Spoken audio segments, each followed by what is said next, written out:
my first question to both of you guys, and let's try to basically keep it as direct as possible, is AI actually changing education, or is it just making old education look modern? So thank you, Prateek. And since you asked to keep it very direct, I think AI is changing education, first of all, because with any new technology, it's the youngsters, the young age people who are adopting it first. So we are seeing, not just in India, but the impact of it world over, especially in assignments. The assignment completion rates have gone up really well, and the quality of assignments have gone up really high. So that's the first impact, and a very big challenge that academia is facing. That how do we stop plagiarism? How do we stop, cheating? So that's one of the first implication of it. On the positive side, we are definitely seeing students, many more students building things, being confident about themselves, learning using ChatGPT, and they are using it really well to learn things. So there are both the cons and pros, like with any technology. Yeah, I think on AI and the impact on education, so few things, right? So I'll talk more in context of professional skilling, because Simplilearn primarily focuses on working professionals and how do they upskill and advance their career. I think the starting point, especially when we think of professionals, is the amount of flux that is created by this, backdrop of AI, that basically what's going to happen to jobs, what are the roles that are going to come up in the future. And, I don't think anybody's really figured that out yet. And there's a lot of volatility right now. So that's creating, on one side, for education, this huge rush that basically everybody wants to master AI skills.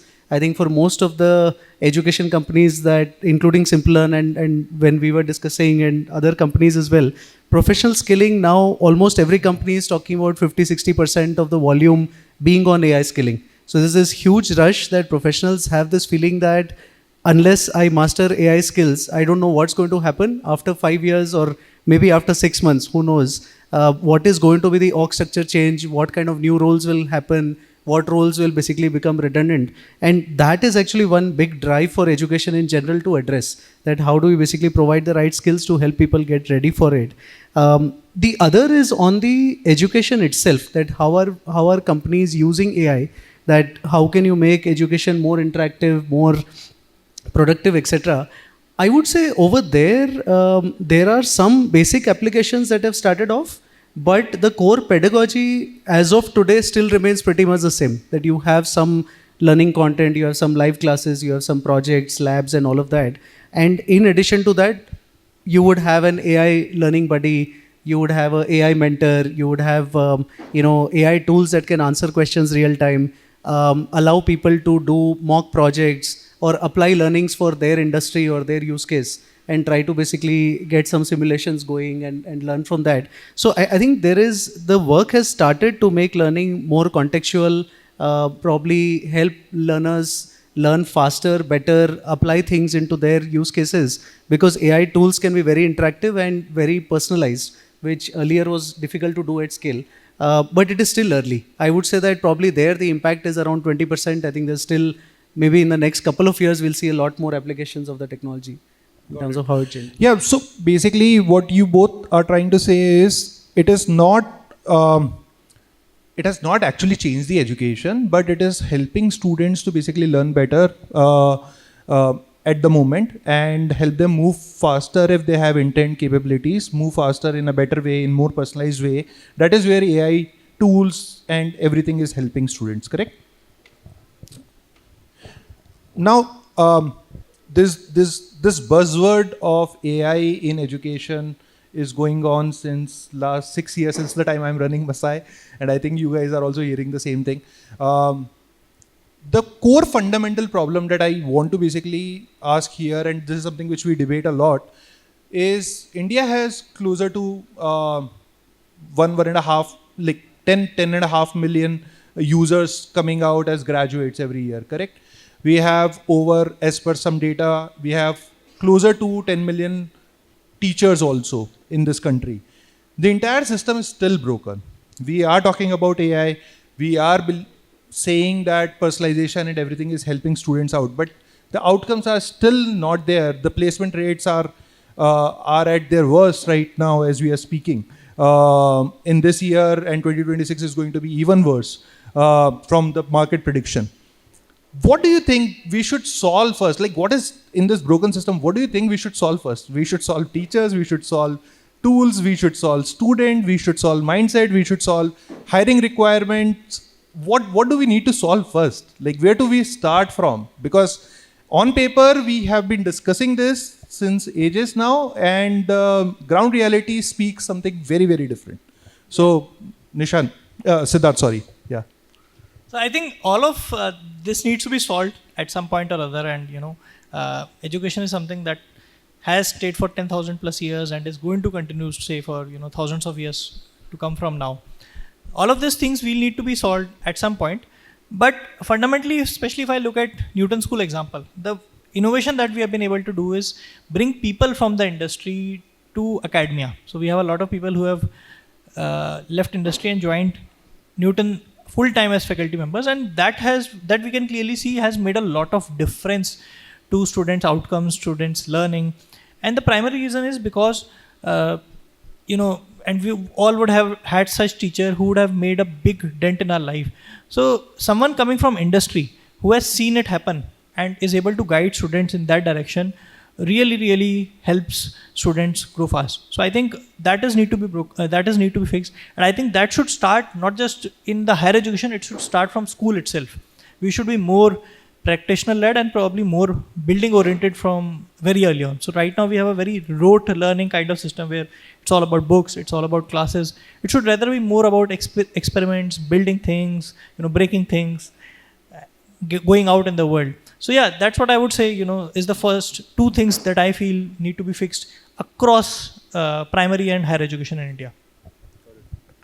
So I think I would just add from a slightly different angle, again, this dichotomy between formalized degree education and then after that the kind of skilling programs that are available outside of that system. So if I reflect back on my journey or, most of my friends, I think it is very rare that a person, what you studied in graduation is what you are going to apply in your job. There are few reasons for that. One is more this, that typically your degree curriculum is something that changes gradually. Industry applications change way faster. And therefore, I think I would probably divide the system into two parts. That there are certain skills and attitudes that you need to learn in the formalized degree system. And then there are hard skills or application skills that you can actually pick up much faster. So for example, when I'm going through a degree program, I should learn, the aptitude to take a problem and apply myself to it. I should create the confidence in myself that I can pick up a new problem and solve it. I should create the, mental patterns that basically I can learn a new skill. Now that skill could be anything. Now for example, for me, my engineering was civil engineering. I have not done anything in civil for the rest of my life. I've applied myself to digital businesses and entrepreneurship and marketing and so many other use cases. So I would say formal degree system has to upgrade itself to actually build that entire ability to learn and that confidence that I can apply myself to new problems and then solve them. And then there is the entire professional skilling system outside of degree system, which needs to empower them with the latest skills, because their skill requirements will change every 6 months in the world of AI. That every 6 months the AI tools are going to change, applications are going to change. There's no way that the degree system can adapt that fast, and neither should it. That's not its primary objective. Primary objective there is to build people who can learn, who are confident, who have the attitude to go and get things done. Then after that, there will be players like Simplilearn who will provide short courses who can basically, empower them with the latest skills that basically in next 6 months you master them, go apply them in the industry use case, right? So I think how do we solve on both sides differently and kind of build towards that? So do you think that this is the future of education? Are we moving away from, because I have heard from a lot of not just Indian CEOs but outside as well, everyone is vocal about the fact that skills matters to us, degree doesn't, correct? Ground reality speaks again something different, but what do you think? Are we moving towards that direction where degrees will start becoming obsolete, or we need to completely think about a new system altogether over there? I think to a large extent it is already happening. All the companies have announced, and not just announced, they have, a lot of companies have implemented where they are not caring what colleges are you coming from. And government policy is also in that direction. So if we look at, for example, the apprenticeship programs that government has introduced, there the mandate to all the companies is to hire outside your typical comfort zones, which is the IITs and NITs. So definitely, especially if you are an Indian student today, if you are skilled, policy supports you, the companies are supporting you, and especially if you look at it, where a lot of jobs are being created, startups, they don't really care about where you are coming from. So it basically, all I would say is that degrees are the least relevant they have ever been in their history. At the same time, skills have always continued to be relevant. The only thing that has changed is that the monopoly of being able to provide the right skills or right education, which used to rest with certain colleges in the past because of lack of access to technology, internet, that is rapidly changing with internet and now with AI. So everything is changing there. So that difference creates, every bit of difference. And this we are seeing in the founder circle also. Most of us are from IITs, the initial wave. Now I'm seeing a lot of founders who are coming out from, private universities, smaller colleges. A lot of them even don't have a degree. So this is going to continue to change rapidly in the next 10 years. No, this I actually completely agree with, because so we have a global business where half of the revenue comes from US and other markets, and this is one of the things where we definitely at the global level we see that India is a country where a degree is extremely critical. It's often the filtering criteria saying that if you don't have a degree, then a lot of doors are closed for you. But I don't see the same kind of pattern in US. So for example, for some of the same programs that we offer, in India, somehow it has become natural that a degree is a prerequisite, that you have to be a graduate to take this program. But in US, the normal prerequisite is high school, that you have done high school, you can take it. Because there are lots of professionals in US who don't have a formal degree. So I definitely feel that the global trend is away from degree being a essential tick mark, and people just need to have the right skills and attitude, and they can take it up. Got it. So one question, actually there are two questions that I want to ask, one along with another. Whenever you speak to industry folks, they keep complaining about one thing, that EdTechs or even the higher education keep speaking about that they're training their students better, but still students are not job ready, correct? So whatever you guys are implementing, does it actually helping us or not? We are still not able to find out talent. GCCs keep saying that we have 2 million more jobs available, but at the same point of time, the news is that 12,000 people have been laid off by one company very recently in Indian office. That what we have understood is that they are saying you are not producing job-ready individuals. Now, as Newton, whatever you guys have done so far, obviously from an Indian scale perspective, it is very small, but it is creating meaningful results. Same is the case with Simplilearn. Now, I want to ask you one question first is, whatever you guys are doing in Newton and Simplilearn, if you have to apply, let's say, two things or 20% of your learning, which will create 80% of the impact at the same scale in India, so that the industry folks will have that sort of confidence back in the capabilities of the individuals coming out, what would you do? So two things that you would want to suggest at a larger scale system that needs to be applied, which is working really well for Newton as well as Simplilearn. So two things. Yeah. And you took our name, but I would also like to add Masai's name to it. Masai is doing a fantastic job when it comes to skilling Indians. So if I were to suggest, let's say, a policymaker on two things that should be there, I would strongly recommend building a culture and encouraging building into our systems, whether they be schools or again colleges. Students should be tinkering more and more. Secondly, encouraging industries and both students to start getting exposure to industries in form of apprenticeship. That is going to really help. A student does not learn the skill set. I'll give an example of a student of ours. So our first batch, while they were in their second years, because they were quite skilled, like these are undergraduate second year students, 93% of them got internship in the industry, very well paid, very high quality job. Now, when they step foot into the industry, they understand how real world works. So for example, one of our students, he was quite bright, but he did not showed up consistently for 3 days to work and did not inform over email. And that basic courtesy was of course missing, and the company had to fire them. But that one incident changed that student for the better, because they realized early on that when I'm in the industry, it's not just about my work, it's about the attitude, it's what I professionalism. So that also really helps. So a culture of building along with understanding professionalism is going to change a lot of things. I think two things that from our personal experience, I would basically say that in terms of delivering outcomes, the understanding that what is the most critical cog in the entire delivery system, and that is the teacher.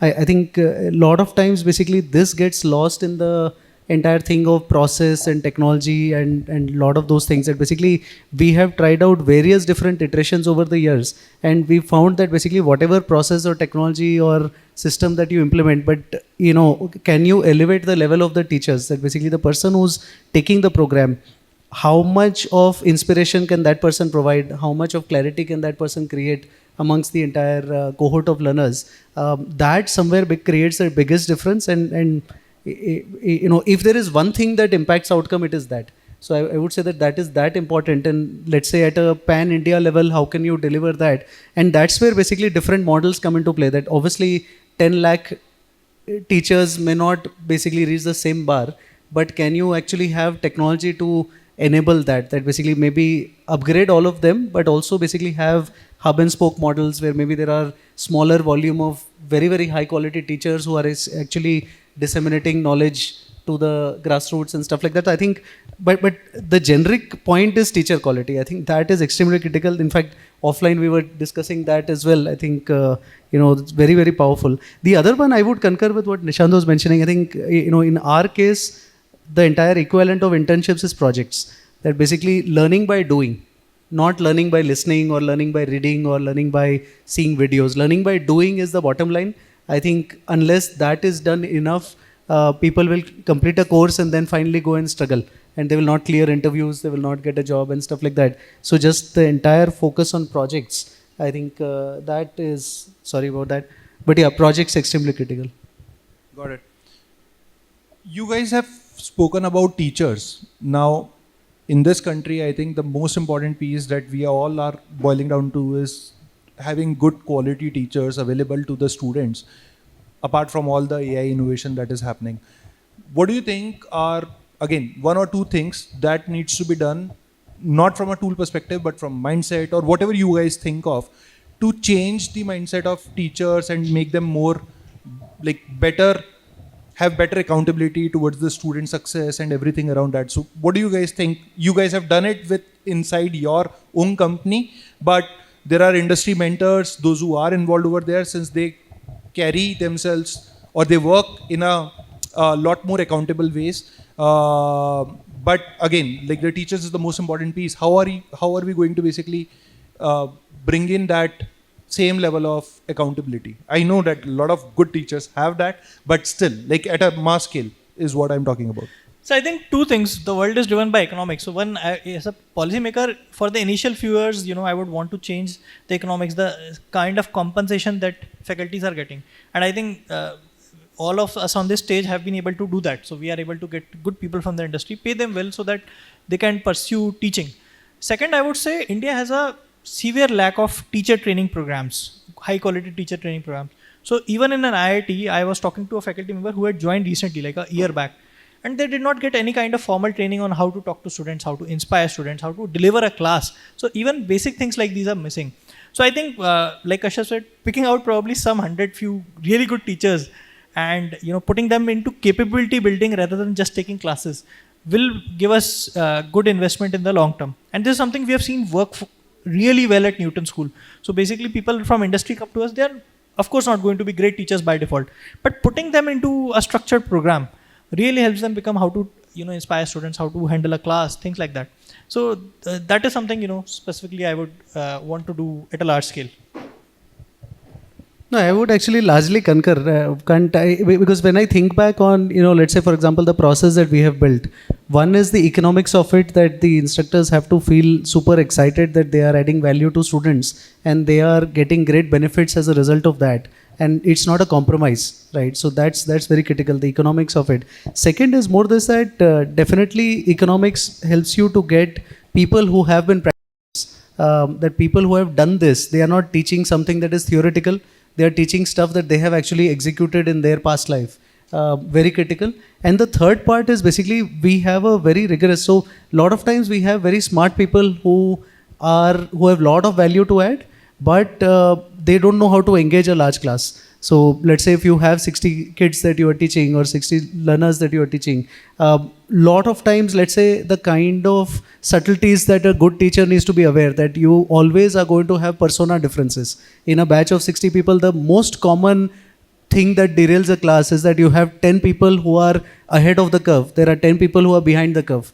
And there is only half of the class which is at the median. So how do you adjust your teaching style where you are taking the laggards along, you're also challenging the people who are slightly ahead of the cohort with some special problem or something like that, so that you don't have people who are getting bored or you don't have people who feel lost, right? And that requires training. I mean, this is not something that people can learn on their own. There are best practices, there are ways to train them around this, and having structured curriculum around it actually does wonders in terms of somebody smart, somebody who's a practitioner, then being able to engage a large class as well effectively. I think all of that goes into building a great faculty.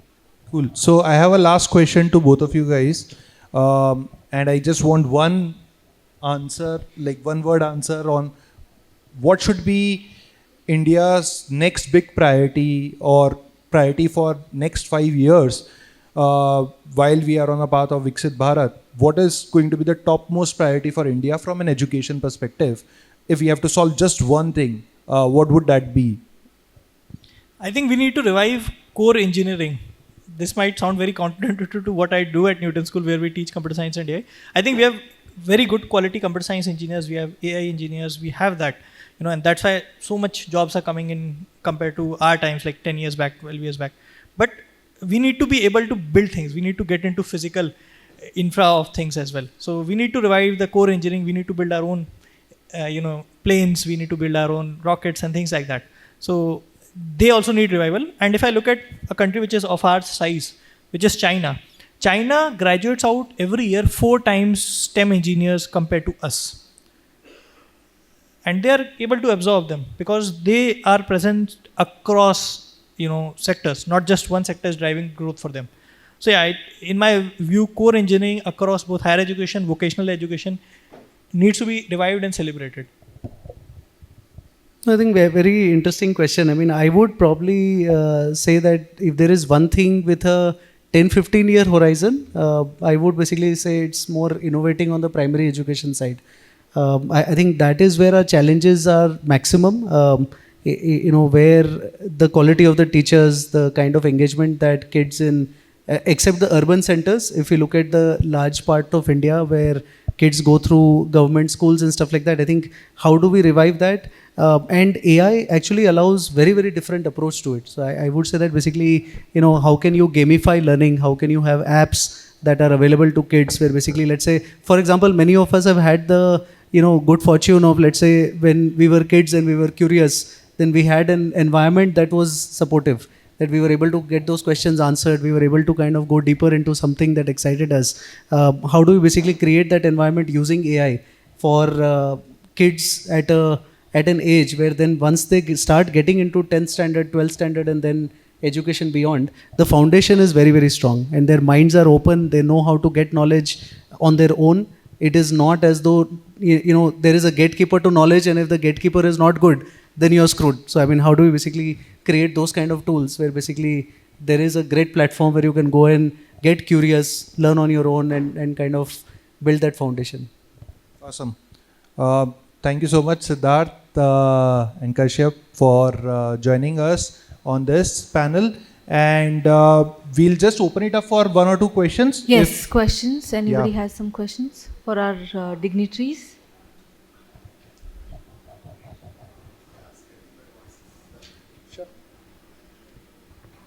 You said that one of the challenges is good teaching can happen through real humans instead of AI, what I understood, because they have an inspirational touch, but we do have only a handful of really good teachers, and the masses to which it has to be delivered is very large.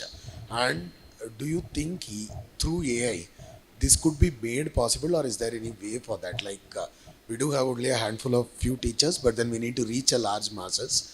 Whether do you think AI can help in enabling this? So I'll take that. So I think so. I would answer it in two parts. That basically where I see great teachers being able to add huge value is more in the professional skilling space. That basically, or in creating the talent for industry or people who want to upskill, etc. Because that is a targetable problem. That basically it is quantifiable. We can do it at scale, and the economics is behind it. The area where that is very challenging is primary education.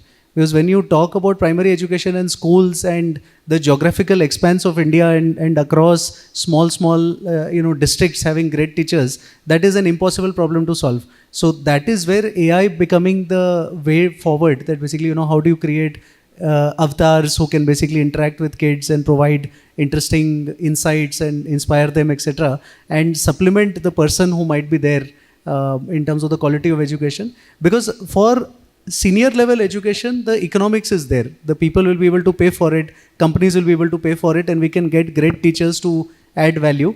And we also need great teachers because they have to create background experience, use cases, case studies, create the practical context, which AI may or may not be able to create in each case. Definitely AI will be a great tool there, but a teacher can add value. But in primary education, I feel that that's where, the problem is little more difficult. Any other question, guys?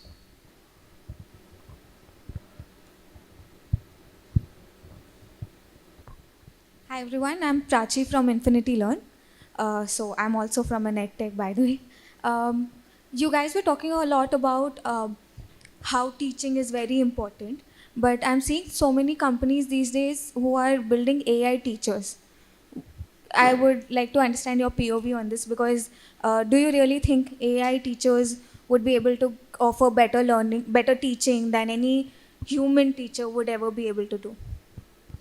I have one more question, but I'll just follow up after that. So there are two elements to it. Like Kashyap also mentioned, basically humans are still needed. If in your college I would have brought a professor who was let's say from MIT, who had like very strong English, you might not have been able to relate to him, because one thing, you don't believe that you and they are fundamentally same. So humans have always needed that human inspiration, and for someone to support them beyond skills. So education, one part is skills, but the other part is much beyond things, especially in primary education. There are motivation issues, there are development issues, a lot of them have to be addressed. So I think humans are going to be specially needed, but what AI can today do is it can help teachers out to free up their time in evaluation, creating content, etc., assisting them there, which frees them up to spend more time with students. So that is one element. Second, the economics of this also has to be kept in mind. So far the token costs are prohibitive to provide a one-to-one tutor, so it's still expensive. So for a country like India, we'll also have to think of very cost-efficient ways of being able to do it. So I think I would just say, there are different use cases. So one is more this, that for lot of skills that you want to develop in the professional skilling space, not in the student or exam prep space, but in the professional skilling space, the common, like one thing that we often discuss at Simplilearn within our meetings is that you don't know what you don't know, right? And AI is very good at answering when you know the question. But when you don't know what you don't know, that is where basically there is somebody with experience who's able to open the discussion and create the right framework that you should be thinking with. So I would say AI has a great place to play when there is a bounded problem. Let's say you are preparing for an exam, or you have a very specific use case in your head that I want to learn this skill.